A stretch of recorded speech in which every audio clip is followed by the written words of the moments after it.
Haunted post office. शहर की main road पर एक पोस्ट ऑफिस था।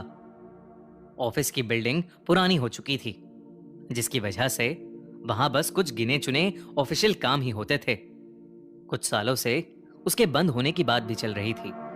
शहर में ऐसे हजारों पोस्ट ऑफिस होते हुए भी उसी बिल्डिंग का फेमस होने का एक राज था। वहां कोई ऑफिसर नहीं टिकता था और ना ही कोई पोस्टिंग चाहता था। पर यह बात किसी को समझ नहीं आती थी, क्योंकि इसके पीछे का कारण कोई नहीं जानता था। 5 अगस्त को वहां फिर एक नए ऑफिसर की पोस्टिंग हुई। उस ऑफिसर का नाम था श्याम। श्याम के लिए वो नौकरी बहुत जरूरी थी और इसलिए उसने ऑफर मिलते ही तुरंत हां कर दी थी। नौकरी के चलते श्याम को उसी बिल्डिंग में बने एक सर्विस क्वार्टर में अकोमोडेशन मिल गई थी। श्याम जल्द से जल्द पूरी शिफ्टिंग खत्म करके सीधा काम पर लगना चाहता था। जब श्याम पहली बार उस बिल्डिंग में घुसा तो उसे वहां एक अजीब सी ठंडक महसूस हुई। वो अपने रूम में गया तो उसे ऐसा महसूस हुआ कि जैसे उससे पहले ही कोई वहां था। पर इस बात को अपने मन का वहम मानते हुए श्याम अपना सामान शिफ्ट करने लगा। उस रात जब वो बाहर से खाना खाकर आया तो उसके रूम में सारा सामान बिखरा हुआ था। उसे ये चीज बहुत अजीब लगी, क्योंकि उसने कुछ देर पहले ही सब सामान सेट किया था। पर फिर उसकी नजर कमरे की खुली हुई खिड़की पर गई और उसने सोचा शायद हवा से चीजें बिखर गई होंगी। श्याम बहुत थका हुआ था और इस वजह से वो सीधा जाकर सो गया। अचानक आधी रात को उसके दरवाजे पर किसी ने जोरों से नॉक किया, जिससे उसकी नींद टूट गई। इतनी रात में किसी का भी आना अजीब था। जब उसने गेट खोला तो सामने कोई वॉचमैन यूनिफॉर्म में खड़ा था। अंधेरा होने के चलते उसका चेहरा ठीक से नहीं दिख रहा था। श्याम ने उससे पूछा कि ऐसा क्या हुआ जो उसने इतनी रात में श्याम को उठा दिया। श्याम के बार बार पूछने पर भी वो कोई जवाब नहीं दे रहा था। उसका चेहरा देखने के लिए जब श्याम ने कमरे की लाइट जलाई तो अचानक से वो वॉचमैन कहीं गायब हो गया।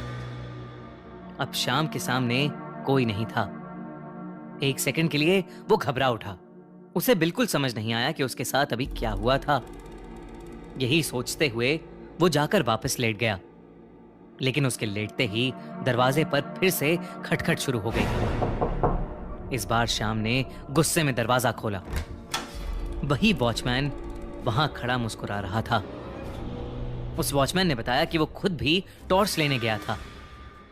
उसने बताया कि वो पास के लॉज में रहता है और वो सालों से उस बिल्डिंग की देखभाल कर रहा है। उसने बताया कि शायद श्याम के रूम का नल खुला हुआ है, जिसकी वजह से टंकी खाली हो गई है और इसलिए वो इतनी रात में श्याम को उठाने आया था। श्याम ने चेक किया तो वाकई उसके बाथरूम का नल खुला पड़ा था। उस रात के बाद धीरे धीरे श्याम की उस वॉचमैन के साथ दोस्ती हो गई। उन दोनों की रोज बहुत सारी बातें होती थीं। उस वॉचमैन की इवनिंग शिफ्ट होने के चलते वो शाम में ही आता था। ऐसा करते हुए 1 महीना हो चुका था। 1 महीने बाद शाम को ऑफिस का एक मेल आया। मेल में ऑफिस से जुड़ी कुछ डिटेल्स थीं, लेकिन ईमेल पढ़ते हुए शाम एकदम शॉक हो गया। मेल में ऑफिस की सेफ्टी के लिए एक वॉचमैन अपॉइंट करने की बात भी थी। शाम को लगा कि पक्का कोई कंफ्यूजन होगा, लेकिन कुछ देर बाद जो उसे पता चला वो जानकर वो बुरी तरह घबरा गया।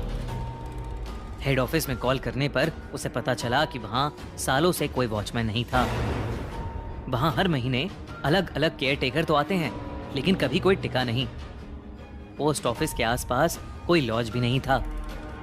शाम को ये सब बातें बहुत अजीब लगी। उसे अब लगने लगा कि वो वॉचमैन जो उसे रोज रात में मिलता है वो कोई चोर होगा। शाम ने सोचा कि अब वो उस वॉचमैन से दूर ही रहेगा, लेकिन उस दिन वो वॉचमैन शाम से मिला ही नहीं। शाम उस रात उस वॉचमैन के बारे में सोचते सोचते ही सो गया। लेकिन फिर देर रात दरवाजे पर जोरों से नॉक हुई। शाम ने उठकर दरवाजा खोला तो उसके सामने वही वॉचमैन खड़ा था। वो शाम से नॉर्मली बातें करने लगा, जैसे हमेशा करता था, मगर शाम के बिहेवियर में कुछ अजीब था। जो कि उस वॉचमैन ने नोटिस कर लिया। श्याम उसकी तरफ ना देखने की कोशिश कर रहा था और बार बार पूछने के बाद भी श्याम ने जब कुछ नहीं बोला तो वो वॉचमैन गुस्सा होने लगा। अचानक श्याम के रूम की सभी लाइट्स जोरों से फ्लिकर करने लगीं। श्याम ने अब जैसे ही उस वॉचमैन की तरफ देखा, उसके होश उड़ गए। उस वॉचमैन की शक्ल शैतानी हो गई थी। वो वॉचमैन तेज आवाज में किसी अनजान भाषा में कुछ बड़बड़ाने लगा। जैसे जैसे वो वॉचमैन कुछ चांट कर रहा था, पूरे कमरे में अजीब डरावनी आवाजें आने लगी थी।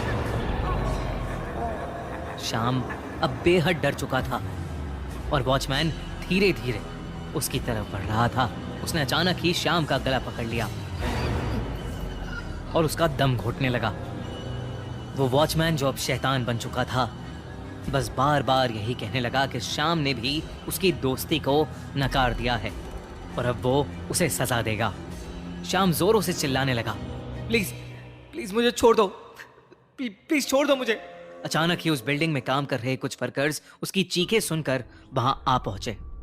उनके आते ही वो वॉचमैन कहीं गायब हो गया।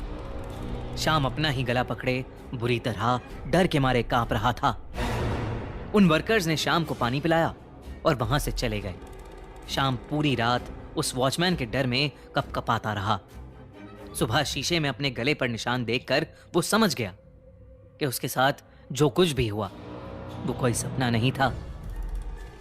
अगले दिन श्याम ने आसपास पूछा तो उसे एक बुजुर्ग से पता चला कि उस बिल्डिंग में करीब 20 साल पहले एक वॉचमैन हुआ करता था जो लंगड़ा था। पोस्ट ऑफिस के कई अफसर उसका खूब मजाक उड़ाते थे और एक दिन उस वॉचमैन ने उस ऑफिस की एक खिड़की से नीचे कूदकर अपनी जान दे दी। श्याम ने ये सब सुनकर वो ऑफिस उसी दिन छोड़ दिया। रीजन पूछे जाने पर श्याम ने उसका भी कोई जवाब नहीं दिया। वो बस वहां से उसी दिन चले जाना चाहता था। श्याम शायद अपने इस भयानक एक्सपीरियंस को कभी नहीं भूल पाएगा और उस पोस्ट ऑफिस में शायद उस वॉचमैन की आत्मा हमेशा एक दोस्त की तलाश में भटकती रहेगी।